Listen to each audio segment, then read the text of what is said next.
LSU just exited conference play, their first game, Mississippi State right here in Tiger Stadium. Phenomenal performance, 31-16, Brian Kelly's first win in the SEC. We got to speak to the Tigers about how they felt about the game, what they're going to do going forward, and different topics that have been discussed throughout the week.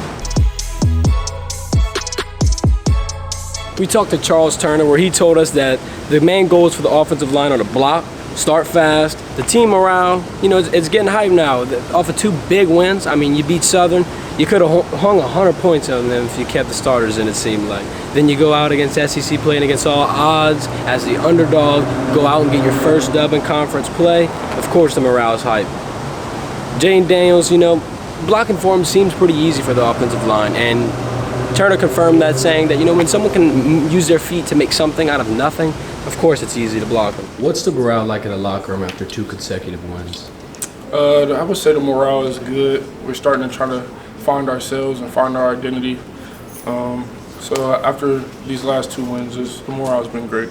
And how do you use this Saturday as preparation for the next SEC game? This Saturday, SEC is like a year of 4 quarter games. So as y'all seen, Saturday we kind of got off to a slow start, and we got to get better at that. But as far as using last game as a stepping stone for that was our first SEC W. So we want to take that to heart. But at the same time, we can't. We got to leave that in the past. We got to get better and continue to move forward. And talking about the opening of the last game, what do you think needs to happen to get the team going earlier? It's just we got to continue to what Coach Kelly says, consistent application of our process. Staying locked into our keys. Just mainly just staying locked in. The game plan's there, everything's there. We just got to make sure we're staying locked in and gelled up. We talked to Josh Williams, a running back from LSU, a deep running back room here. That's been the talk of the town lately. LSU's rushing game is a big catalyst for the reason why they're so successful in offensive production. They average over 450 yards per game, and you can thank the running game for around 200 yards of that. Josh says the journey hasn't set in yet, and he doesn't picture himself as a walk-on. Still feels great to get his first SEC touchdown. He's proud of Emory Jones and Will Campbell for the big role they had in the W, especially as true freshmen. Says they're going to be amazing. I mean, look at them already in their first year of their career and what they've been able to accomplish. It seems like they're miles ahead of the competition, and they're advancing each and every day, getting better and better and better. What's the morale like in the locker room after 2 consecutive wins? Well, of course the morale's up. The team is looks like we're going in a positive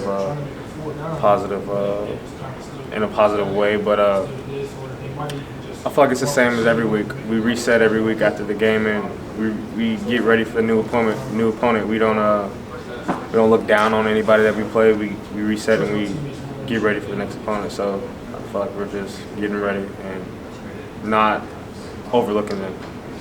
What do you think needs to happen to get the offense going a little earlier? I just think we need to keep focusing on starting fast after the Florida State game. That's one of the big emphasis that Coach Kelly gave us as a team, and I believe that's something we've been working on. And the running back room looks really deep. Kind of describe that brotherhood and the culture in that room. Yeah, man, we hang out outside of football.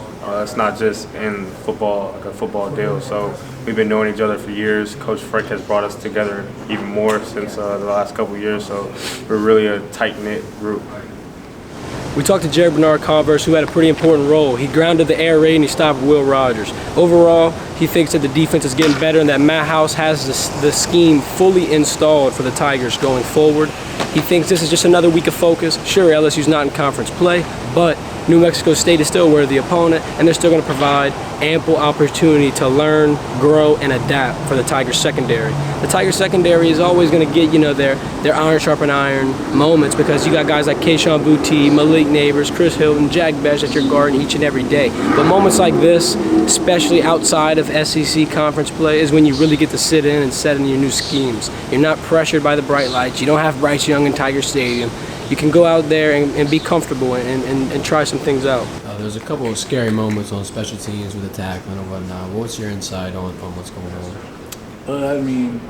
Honestly, I just think we got to get more effort and be more intentional about the things that Coach Polian wants from us. Thank you. I think that's the problem. And what did Coach Polian talk to you guys about after the past couple weeks? We're getting into the involvement of the conference play. He just said we need to give more effort and focus on the little things like our assignment and where we're supposed to be and just give more effort overall. And do you feel like you're getting your legs under you now? We're entering week 4, a couple games under your belt. Yeah, I mean, beginning of the season, it's always getting into the groove of things, but as the weeks go on, you get used to the way things go of the season. Lastly, we talked to LSU D. Lyman Jacobian Guillory. He told me that, LSU's responded well to the challenge of losing Mason Smith early on in the season. That's a big blow to the defensive line, who was the strongest group of that defense. And now we saw week 3 against Mississippi State that they all got to play together for what seems like the first time this season. You had B.J. Ojulari, Ali Gay, Jay Roy, even had Harold Perkins getting in and getting some sack action, the true freshman. This defensive line group looks focused. They look bought in. Jacobian said they're taking it one game at a time, and how the pressure's important on the quarterback, but most importantly, he never wants to break focus. There's one common goal for the defense, and they're going out there to stop the ball and get the ball back to their offense, get the ball back to Jaden Daniels, and hopefully the Tigers can score another touchdown. That's the mindset. That's what Matt House has instilled in these guys, and that's what they're carrying onto the field on Saturday nights. You guys hit the ground running in conference play. You take a break for a bit with New Mexico State, but how do you use this Saturday as preparation for conference play again afterwards? No matter who we playing this Saturday, it's still a football game, and we'll be fully prepared for this football game. And we're ready to get the ball rolling. But these games are really important. It can go in either way for us. You know what I'm saying? It's just really important to home in on every game that we have every Saturday, so we can just be locked in for the next. Speaking more of Smith's situation, Brian Kelly said that would challenge our depth. How do you feel like y'all responded to the challenge so far? I feel like we're responding really well. We have what we have going. So just gotta watch how I answer these questions. Well, I feel like we responded well, better than people thought we would, because we were so high in the off season, And now when Mason Smith went down, they were like, oh, but it's not like that. You know what I'm saying? It's we're still LSU. Make sure to follow the Verdant Verdict for more exclusive LSU coverage. We're going to be giving you player interviews every Tuesday. We talk to Brian Kelly here and there, Monday, Thursday. We talk to the SEC coaches every Wednesday. We got exclusive coverage, front row, student section, environment. It's the best stadium in college football. Hit the thumbs up if you agree. Make sure to subscribe, share this video. Follow the Verdant Verdict for more. Thanks for watching.